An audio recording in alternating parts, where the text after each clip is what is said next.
So Ian Bramson again from Mosaic Strategies, who is a cybersecurity strategist.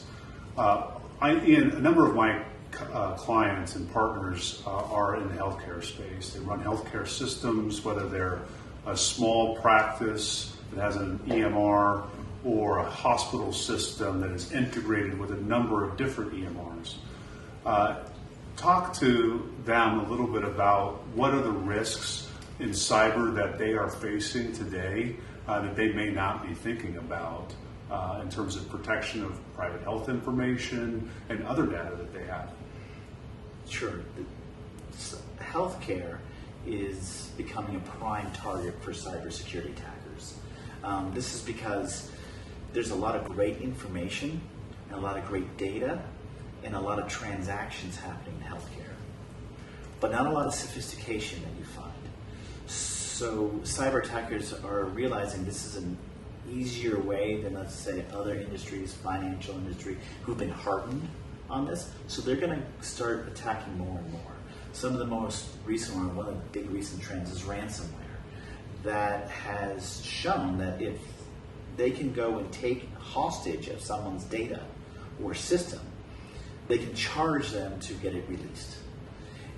In healthcare, this has been particularly important because a lot of times it's critical patient care, which means that healthcare is willing to pay. And if you're willing to pay, then all of a sudden you're going to become a big target for future cyber attacks. More traditional ones are going after what we call PII or PHI, that's personal identifiable information or personal health information. They use that type of information for fraud or identity theft. So those will continue on. Ransomware is there, but as I see it, the biggest risk in healthcare comes from this technical revolution that's happening in healthcare. This is at-home care, this is connected devices, this is mobile care. Mm-hmm. All this technology is now rushing into the healthcare market. But cybersecurity is lagging behind. So now you're pushing a lot of data that's out there, whether it be on a device, whether it be in the cloud, on different systems, shared between different partners. This all makes care really, really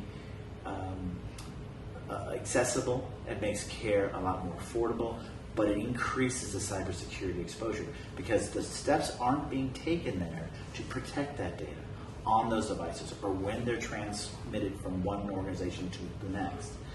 Cyber hackers know this, so they're preparing for it. A lot of the developers of these different types of systems and devices need to start understanding that cybersecurity has to start from the beginning of the design all the way through delivery and operation of whatever system or product or device that they're putting out there. And if you're in the healthcare market, you need to make sure that you're requiring that you're demanding that you're expecting that from your suppliers. Are there steps that healthcare organizations should be taking to ensure that the people that have access to their networks have good cyber hygiene? Yes, so when you look at a healthcare network, it's not just a closed network. There's lots of people connecting in and out of it. So the first thing you're going to have to do is figure out who's coming in and out. How are they connected? What do they have access to? And once you understand and get your arms around that, then you have to start putting in what we call credentialing or identity and access management, meaning controlling who can go in and who can go out. And then you have to put in the monitoring to see where they're actually going.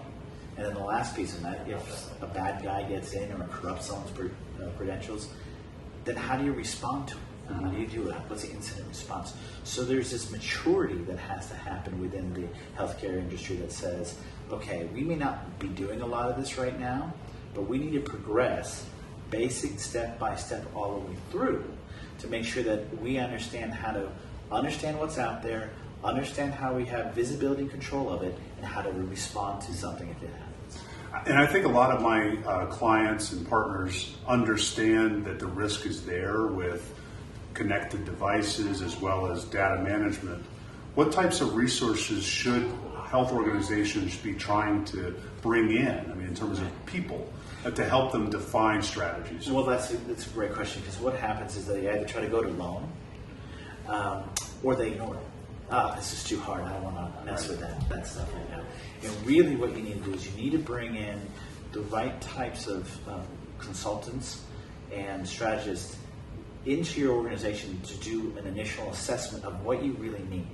Because there's a million choices out there of different kinds of products and services, and what are my threats and who's really going after me. There's a million questions, and you need the people who have that experience to be able to come in and run what we typically call a maturity assessment, which just simply is saying, given your environment, given your risk, given how you operate, this is where you are today, and each of these really critical areas, the ones I had mentioned already about identifying who gets in my system, how do I react to it, all these different types of areas. But it's a disciplined approach by saying, this is where you are today, this is where you need to be in your industry, and this is the steps you need to take and investments you need to make to get there. Most healthcare professionals, that's not their core, that's not what they do every day. And they don't need to have someone there permanently to do that. They may need someone to operate that, but they need someone to come in and help them figure out all those hurdles.